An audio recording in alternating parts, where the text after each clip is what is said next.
Baiklah, Assalamualaikum warahmatullahi wabarakatuh. Sebelumnya, perkenalkan nama saya Kenia Nurma Febria dengan NPMG 1A023004 dari Program Studi Informatika Universitas Bengkulu.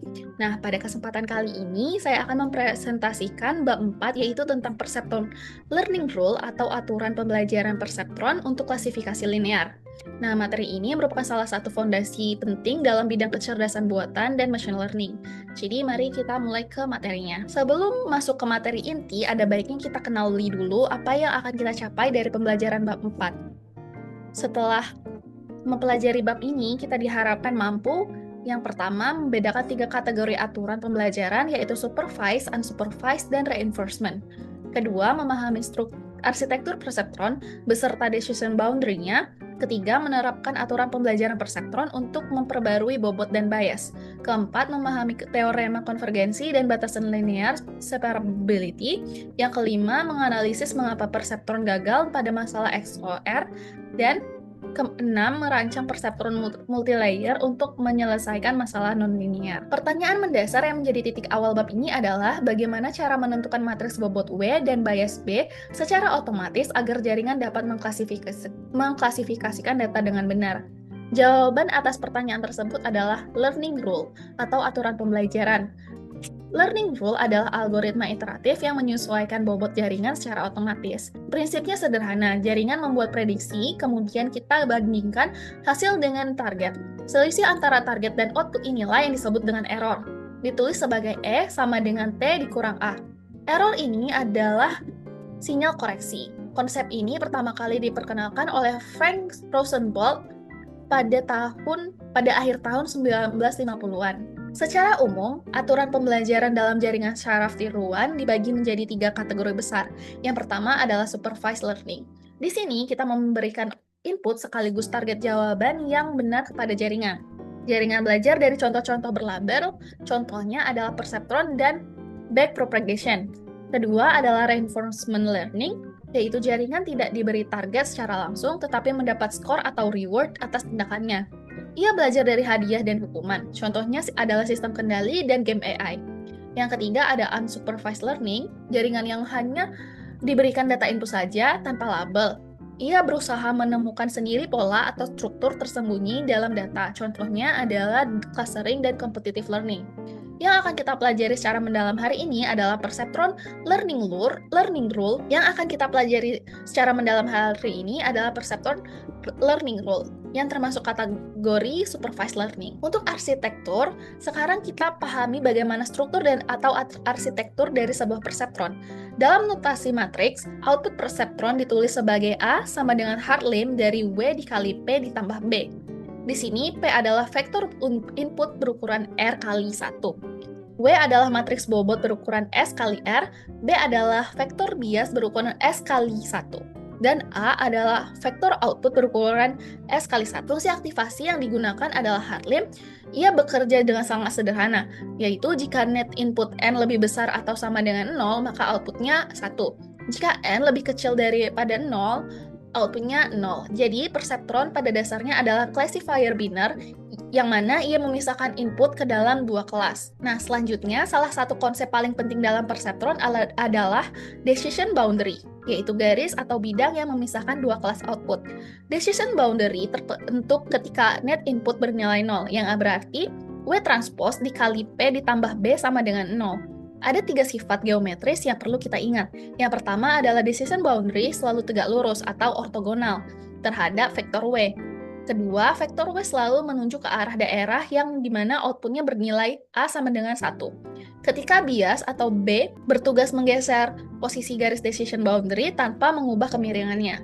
Nah, pemahaman geometri ini sangat membantu kita untuk mengerti secara intuitif bagaimana perseptron bekerja dan bagaimana bobot mempengaruhi klasifikasi. Slide selanjutnya memperlihatkan secara visual betapa pentingnya bias dalam sebuah perseptron. Pada gambar kiri kita lihat kondisi tanpa bias atau B sama dengan 0. Dalam kondisi ini, decision boundary selalu melewati titik asal atau origin. Ini tentu sangat membatasi kemampuan perseptron karena tidak semua masalah klasifikasi bisa diselesaikan dengan garis yang melewati origin. Pada gambar kanan menunjukkan kondisi dengan bias, Misalnya B sama dengan negatif 2, maka garis decision boundary bergeser sejauh nilai B, dibagi norma W dari titik origin. Ini posisi garis bisa diatur secara fleksibel. Kesimpulannya, bias mempengaruhi fleksibilitas posisi kepada decision boundary, dan ini esensial untuk menyelesaikan masalah yang garis pemisahnya tidak melewati origin. Selanjutnya ada aturan pembelajaran dari perseptron, yaitu langkah pertama adalah mendefinisikan error. Error E didefinisikan sebagai T dikurang A, yaitu selisih antara target yang diinginkan dengan output aktual jaringan. Error ini berfungsi sebagai sinyal koreksi. Berdasarkan error tersebut, kita memperbarui bobot dengan rumus W baru sama dengan W lama ditambah E, kemudian dikali P transpose. Dan bias diperbarui dengan B baru sama dengan B lama ditambah E. Intuisi di balik rumus ini sangat sederhana, yaitu jika jaringan salah, geser bobot ke arah yang benar, jika sudah benar, tidak perlu ada perubahan. Setelah menghitung error sama dengan T dikurang A, ada 3 kondisi yang mungkin terjadi. Kondisi pertama yaitu E sama dengan 0, yang artinya prediksi benar, tidak ada pembaruan yang diperlukan, dan bias dan bobot itu tetap. Kondisi kedua, E sama dengan 1. Ini berarti false negatif, target 1 tapi output 0. Jadi kita tambahkan vektor input P ke bobot dan ditambahkan 1 ke bias. Kondisi ketiga, E sama dengan negatif 1. Ini berarti false positif, di mana target 0 tapi output 1. Kita kurangkan vektor input P dari bobot dan kurangkan 1 dari bias. Nah, ketiga kondisi ini adalah mekanisme koreksi yang membuat perseptron belajar secara bertahap dari setiap data dan data input. Untuk memperdalam pemahaman ini, mari kita lihat apa yang terjadi secara geometris ketika bobot diperbarui. Misalkan, ada sebuah titik input P dengan target sama dengan 1, namun perseptron mengeluarkan A sama dengan 0, yang artinya salah. Ini adalah false negatif. Menurut aturan pembaruan, W baru sama dengan W lama ditambah P. Secara geometris, ini berarti decision boundary berputar mendekati titik input P. Sehingga pada iterasi berikutnya, titik tersebut memiliki peluang lebih besar untuk diklasifikasikan sebagai 1. Inilah keindahan aturan perseptron, di mana setiap koreksi membawa batas keputusan selangkah lebih dekat ke solusi yang benar. Selanjutnya, slide ini menggambarkan bagaimana decision boundary berevolusi selama proses pelatihan, dengan contoh AND gate yang memiliki 4 pola input. Pada epoch pertama atau 0, decision boundary berada di posisi awal yang mungkin masih salah dalam memisahkan kelas. Setiap iterasi boundary bergeser dan berputar sesuai koreksi dari aturan perseptron. Pada epoch ketiga atau epoch final, decision boundary telah mencapai posisi yang memisahkan semua 4 titik data secara sempurna. Titik 1,1 di sisi kelas 1 dan 3 titik lainnya di sisi kelas 0. Proses inilah yang disebut konvergensi, yaitu bobot akhirnya mencapai nilai yang stabil dan menghasilkan klasifikasi benar untuk semua data pelatihan. Sekarang kita bahas jaminan matematis dari aturan perseptron, yaitu teorema konvergensi perseptron. Teorema ini menyatakan jika terdapat solusi yang dapat memisahkan data secara sempurna, atau yang disebut dengan linearly separable, maka aturan perseptron dijamin akan konvergensi ke suatu solusi dalam jumlah iterasi yang terbatas. Ada beberapa catatan penting di sini, yaitu yang pertama, tidak ada jaminan bahwa solusi yang ditemukan adalah yang terbaik. Yang kedua, jumlah iterasi maksimum bergantung pada seberapa dekat solusi ideal dengan pola input. Dan yang sangat penting, jika data tidak linearly separable, algoritma akan berosilasi selamanya tanpa pernah konvergen. Jadi kunci dari teorema ini adalah keberadaan solusi menjamin konvergensi. Jika solusi ada, perseptron pasti akan menemukannya. Nah, untuk memahami lebih lanjut tentang teorema konvergensi, kita perlu memahami dulu apa itu linear separability. Data dikatakan linearly separable jika ada setidaknya satu garis lurus atau hyperplane dalam dimensi tinggi yang dapat memisahkan semua titik kelas 0 dari semua titik kelas 1 tanpa ada kesalahan. Gambar kiri menunjukkan contoh yang linearly separable, dua kelompok titik yang bisa dipisahkan dengan satu garis lurus. Nah, gambar kanan menunjukkan contoh yang tidak linearly separable karena tidak ada satu garis lurus pun yang bisa memisahkan kedua kelas tersebut. Inilah batasan fundamental dari perseptron single layer, ia hanya bisa menyelesaikan masalah linearly separable.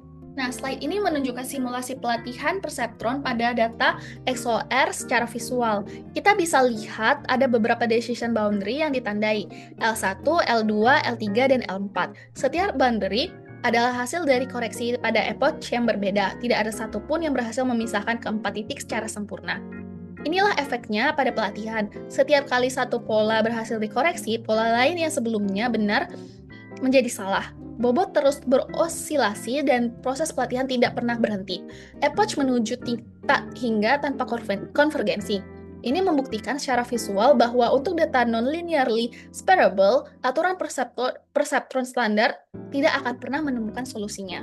Lalu bagaimana kita bisa menyelesaikan XOR? Jawabannya adalah dengan menambahkan hidden layer. Strategi utamanya adalah dekomposisi, di mana XOR dari P1 dan P2 sama dengan N dari OR P1, P2, dan NaN P1, P2.